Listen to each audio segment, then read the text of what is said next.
Today we're going to have a deep dig dive into the ECU of the TDV8. It stopped raining for a short while anyway. It's dry enough to get outside. On the last video I said that when we was out in it the other day it had been stopping and starting perfectly. With a little bite to eat, came out, pressed the button, click, click, click, tried locking it, unlocking it, bits and pieces. Tina came out and wiggled the wires on the battery, but I didn't try it then. She put the booster pack on it, then I tried it, fired up straight away. But it did lose power because all the clocks reset back to 12 o'clock.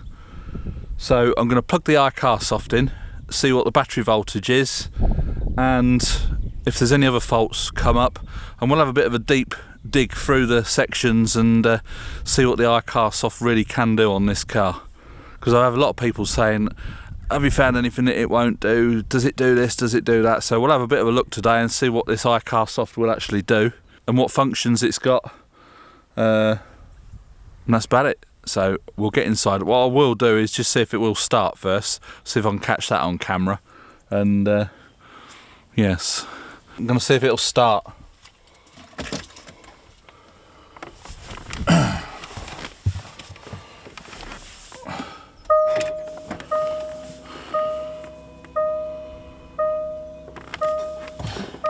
Press and hold the brake. Would you look at that? First time.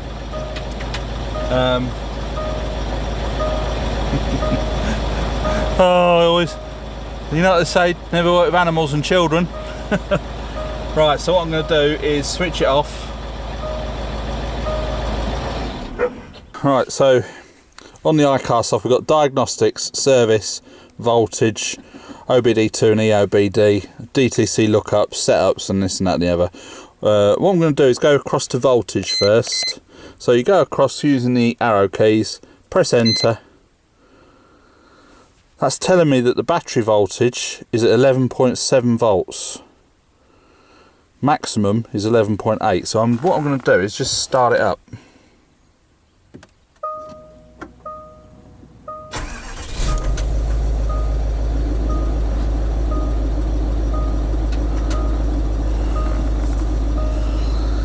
.9. You see it's going up now that it's running and it's putting a charge into the thing. So we're at 12, just over 12 volts now.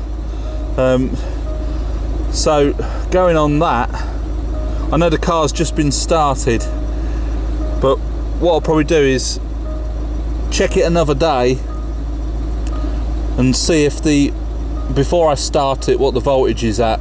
It might just be that the battery has got a bad cell in it or something like that, but that's the voltage. We're up to 12.4 now. I'll just take the revs up a little bit and just build up a bit of juice in there.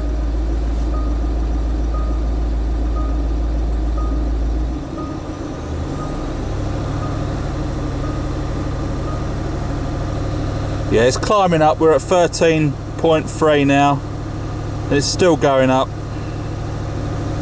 13.4, 13.5.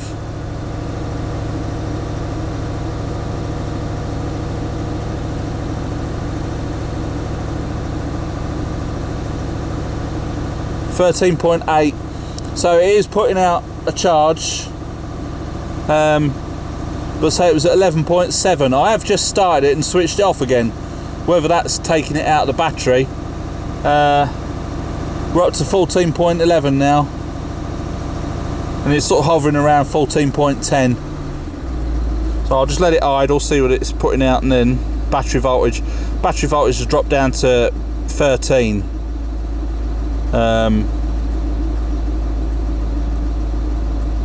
So yeah, quite happy with that. But let's go back and go towards diagnostics. So we've got diagnostics, press enter. We want Land Rover, enter. We've got two versions here because it's, let me switch this off. We got the original version that came with it, and when I updated the firmware the other day, we got the new version, which is 11.15. So we're going to click on that, press enter. Right, that's loading. I've not used this since I've updated the firmware, so we're going to want to scroll down for Range Rover. It's a 2010 to 2012. It's a diesel V8. I'm going to go into manual because the smart, well, I'll go into smart scan and we'll do a smart scan, and then I'll come back out and we'll do a manual. We'll go into it manually because you can go through every system, and the systems that you can go through manually is more detailed. What? Ah, I've not got the ignition on. Rookie error. So let me go back. Ignition on. Smart scan. System scanning. Please wait.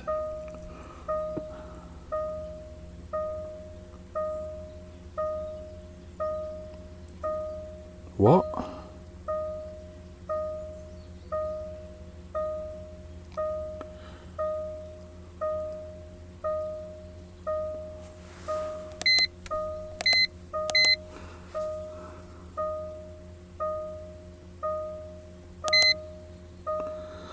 This isn't looking good.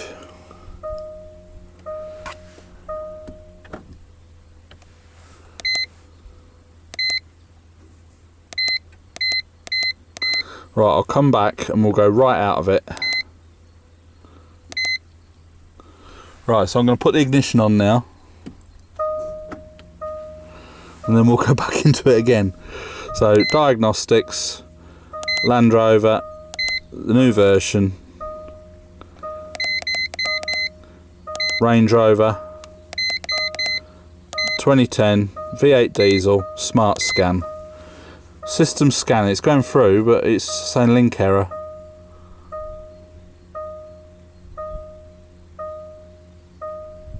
Link error. Oh dear. Won't connect to the car since I've done that update. Can you not go back to the previous? No, it's on there, but I can't go into it. It says it's not stored on the memory card. Useless, isn't it? Yeah, pretty much. But it did do a voltage reading. Yeah, it reads the voltage fine. Link error. That's what you were having on this one, isn't it? Yeah, well, on the headlight module, yeah.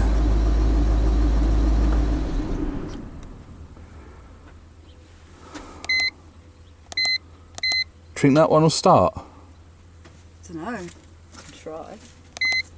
You can get the keys, please. Ah! It's picked up a fault on the headlights. ECU EEE prom fault. So let's go back. Is the main beam on, please? Nothing's ever straightforward, is it? We plugged it into the TD6. It had a bit of a moment because it said boot or something on it.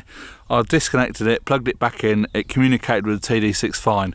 It has actually shown up a fault on the headlight, the light control module. It said ECU EPROM fault. So I'll have to have a look into that, see what that's all about. That's probably why the headlights are playing about, but now they're not on. Oh dear. These glasses are good, aren't they? They react to the sun. Anyway, I've updated the firmware on the iCarsoft and now it won't communicate with the TDV8. So I'm going to have to get in touch with them and see what's going on, because that's no bloody good. You know, what's the point of having it? I don't think I did anything wrong when I updated it, because you follow all the prompts on the screen. So this video won't be doing a deep dive into the iCarsoft, because as with everything that we try and do, it's gone tits up. Nothing in our lives ever goes straight forward. I'll bet. We plant carrots and we end up with turnips. Exactly. It is a bit frustrating, to say the least. But the battery voltage was looking quite low on this, so I'm wondering if we've got a bit of a dud battery, which is why it lost its power. But then why would it have come back up? It started alright for me yesterday, didn't it? Yeah, it started fine today, and every time I've gone to start it today, it started. But when I got in it and plugged the iCarsoft in, the voltage side of things worked, because as you can see from the video, but it was only showing 11.7 volts. Trouble is with the Range Rovers, when you unlock the door and open the door, everything starts up. So you don't know if that's a bit of a draw on the battery. Bloody nightmare.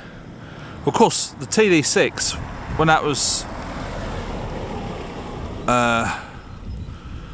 at 14.4 volts at idle. This got up to about 14 when I revved it up, but that was just after it had been started. That had been running for a little bit. Anyway, it could all point to a duff battery that's got a bad cell or something. We'll just have to keep an eye on it. We've got the booster pack in the back. I'm going to go and try and see if this iCarsoft will update the firmware again, or I'll have to get in touch with them. Because what do you do after that? I mean, we need something to plug into the car. You need something you know is going to work. Yeah, which is the gap tool. Which is €500. Well, a bloke on the chat the other day said he got his for about £300 and something pound. That's for one car. If you have the second licence. Yeah, but then as long as this one will connect with that one. Well, that's it. We only need it to connect to one car, don't we? If we're going to get the decent one, we need it to connect to the decent car. Yeah. Anyway, I'll try and get this iCarsoft working. If not, we'll be in the market for a gap tool. They are obviously far superior than the iCarsoft for the Land Rover. They go right into it. You can alter things, you can change your suspension heights, all that kind of thing. You can do coding and this, that and the other. They are a bit more involved. But a bit more expensive. I mean, this was just over £100. It did read it before I updated the firmware, because when we first got the car, it came up with a service light. It had just been serviced, so I reset all that, and it's been working fine. But today, for some reason, It might just be a gremlin in this. link error. It could just be the dodgy firmware. Yeah. So that's it for today's video. Another letdown. That's all I seem to be doing recently, telling you what we were going to do and never got round to it. This might end up being a series on why not to buy the iCarsoft, but I'm sure that we'll get it sorted out. I mean, it still communicates with the TD6, so we'll still keep hold of it for that reason. But it was doing both cars, which was perfect for us. So yes, another letdown video. I do apologise. What? Nothing. Oh, I thought you was holding that up for some reason. No. I give up, I really do. So, I bet we plant carrots and we end up with turnips. Yeah. That's going to be it for us. And our rosemary will be borage or something. I hope you enjoyed this video. Not much has been happening. Nothing has worked as we had planned. So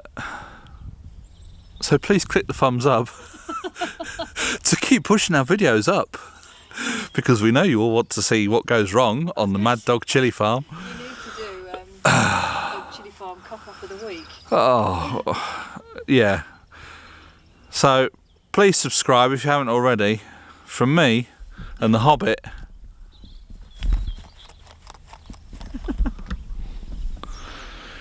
It's bye for now.